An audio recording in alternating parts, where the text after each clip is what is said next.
Well, there's increasing evidence of more levels of violence linked to politics in different ways around our politics at the moment, particularly, I must say, around the ANC. So, as you've just seen, the Mpumalanga Agriculture MEC Mandla Msibi arrested yesterday, charged with the murder of 2 people. 2 weeks ago, a Tswane councillor was shot dead. And, of course, in KwaZulu-Natal, we've seen 3 women being shot outside an ANC meeting. Prof Mary De Haas is a human rights activist, a veteran monitor of violence, particularly in KwaZulu-Natal. Professor, good afternoon to you. When we see political contestation like this and we see people being killed, this is a huge problem. People, it seems, are literally killing each other for what? For control of resources? Would that be the right way to look at it? Yes, hello, Stephen and listeners all. Yeah, it's basically a fight for scarce resources, because don't forget, when it comes to elections, a lot of these people, the only career they have in sight, because they wouldn't get a job in other sectors which paid them well, is politics. So they work their way up in party lists, they bribe, they dish out patronage, because the perks of being a councillor are well beyond any other job that they're probably qualified for. That's the thing. I mean, it's the status, it's the salary, it's the perks, and it's the patronage networks and the tender access. So there's quite a lot at stake. Is that why, and I mean, this is something that's quite complex. You would think the higher the stakes, the more likely there is to be violence. So you would think that in provincial politics and national politics, you would have more violence, but instead we have it at the local level.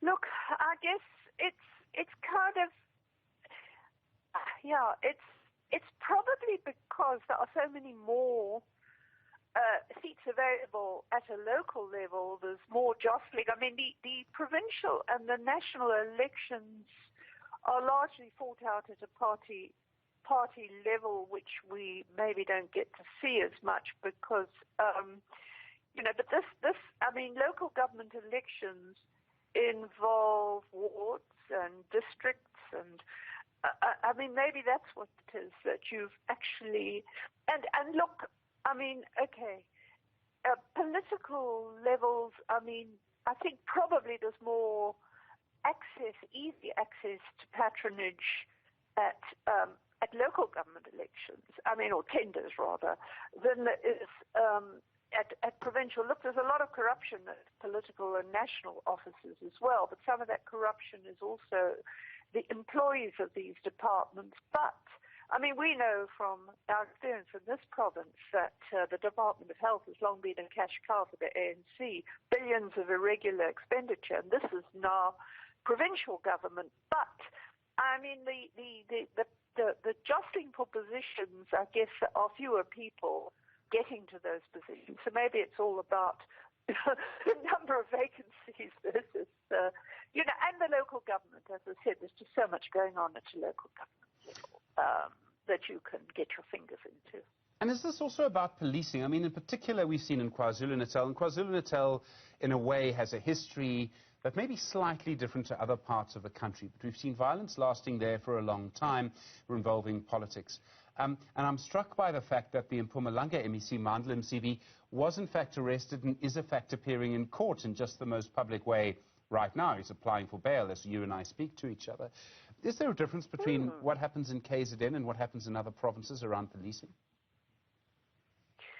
Look, I mean, in the last, if I could just go back to the 2016 elections, there were lots more killings then, but in the run-up to the elections. Now, that was partly, I think, because it was very fiercely contested. It was linked to the fights within the ANC itself over the, to try and make sure that the ruling Zuma faction also got its hands on the key areas of the metro, especially at Tekwini. So there were, I think, I documented 28 killings in those few months before those elections. Now, the overwhelming majority were intra-ANC, apparently.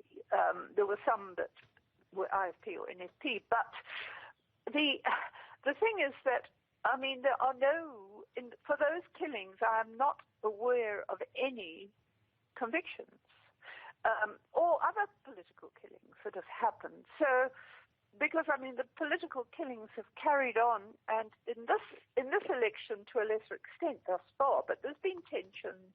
There's been a few people killed. There's been people threatened by armed men at meetings. There's been a popular councillor candidate stabbed at a meeting. So, I mean, it's still ridiculous that levels of violence like this happen. But, I mean, I'm interested in the councillor appearing in court because very little of it happens here. The head of elections for the ANC, Fikile Mbalula, said yesterday, and he spoke, it was a reference to Boko Haram, and he was talking not about the group in Nigeria, but about a group that operates in Swan. It's basically a protection racket, criminals who demand money from people and local businesses, otherwise they beat you up. And he said that it seemed that criminal elements were infiltrating the ANC and trying to get candidates onto lists. I mean, when we see that sort of thing starting to happen, that's a very bad sign for a country's politics if people are able to do that. Oh, look, I mean, the criminals have infiltrated the ANC years ago. I mean, we are a criminalized state. You know, 20 years ago, an academic was able to say, no, South Africa, unlike a lot of African countries, isn't a criminalized state. I can tell you we've been a criminalized state for the last decade now.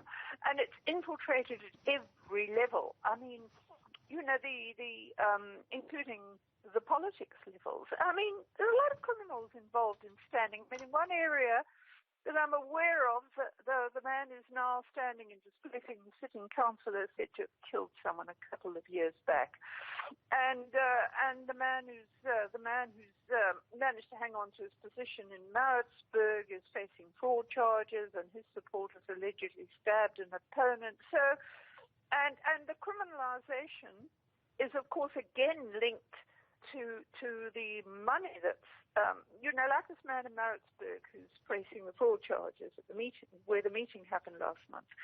I mean, he's working with one of these thuggish business forums. You see, these criminal networks are everywhere. If you go out to somewhere like Leban's, if you go to shack areas in Durban, you'll find housing mafias that are linked to the local councils. They're everywhere. There's criminals everywhere in the ANC and other, I mean, probably other parties as well.